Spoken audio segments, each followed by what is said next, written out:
Only exam trick YouTube channel में मैं आपका तहे दिल से स्वागत करता हूं। चलिए दोस्तों, ब्लैक बुक चल रहा है, उसमें वनस्पति विज्ञान में आज जो है छठा वीडियो है और ये हो सकता है आखिरी वीडियो भी होगा। इसके बाद जो है एक वीडियो और मिलेगा जो पूरे बायोलॉजी का निचोड़ 100 क्वेश्चन है वो मिलेगा। तो चलिए, वनस्पति विज्ञान में ये विविध से जुड़ा हुआ क्वेश्चन है। तो चलिए स्टार्ट करते हैं पहले प्रश्नों से। सूक्ष्म जीवों द्वारा कार्बनिक यौगिकों से एल्कोहल का उत्पादन के रूप में जाना जाता है तो किण्वन के रूप में जाना जाता है। पेनिसिलिन से निकाला जाता है तो वो जो है फफूंदी से निकाला जाता है। पौधे के लिए सूक्ष्म पोषक है तो बोरान है।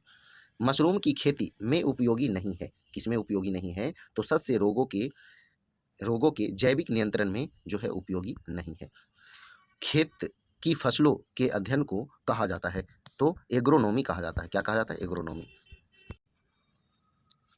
आगे देखिए, किस प्रकार की मिट्टी को फसल के लिए उपयुक्त बनाने के लिए जिप्सम से उपचारित किया जाता है? तो क्षारीय मिट्टी को जो है मिट्टी को फसल के लिए उपयुक्त बनाने के लिए उसमें जिप्सम का प्रयोग किया जाता है। किस पौधे को हर्बल इंडियन डॉक्टर कहा जाता है? तो आंवला को हर्बल इंडियन डॉक्टर कहा जाता है तो आंवला पेड़ को। पेड़ की छाल का उपयोग मसाले के रूप में किया जाता है तो वो है दालचीनी। किसकी सूखे फलों की कलियों का उपयोग मसाले के रूप में किया जाता है? तो वो लौंग के। रेजिन किसका उत्पाद है? तो पाइन वृक्ष का उत्पाद है। बीटी बीज कपास से जुड़ा हुआ है। कपास से जुड़ा हुआ है। अफीम से प्राप्त एक पौधा उत्पाद है तो सूखे लेटेक्स से प्राप्त एक पौधा उत्पाद है। कौन? तो अफीम। HYV को संदर्भित करता है तो अधिक उपज देने वाली किस्म को संदर्भित करता है। गन्ने में सुक्रोज की मात्रा घट जाती है यदि पकने की अवधि के दौरान पाला पड़ना है तो, यानी पकने की अवधि के दौरान जो है अगर पाला पड़ना है तो जो है उस सुक्रोज की मात्रा घट जाती है। चुकंदर और गन्ने से रस निकालने के बाद जो अवशेष बचता है उसे कहा जाता है तो खोई कहा जाता है। खोई। बायो फोर्टिफिकेशन है।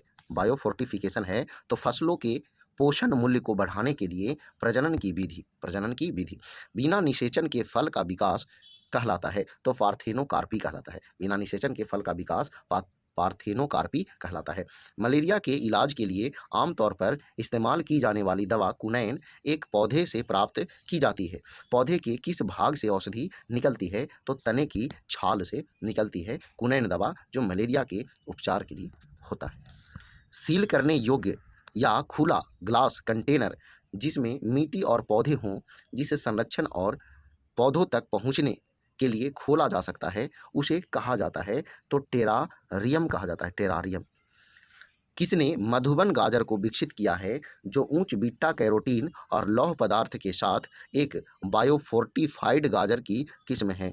तो ये जो है वल्लभ भाई वासराम भाई मारवानिया।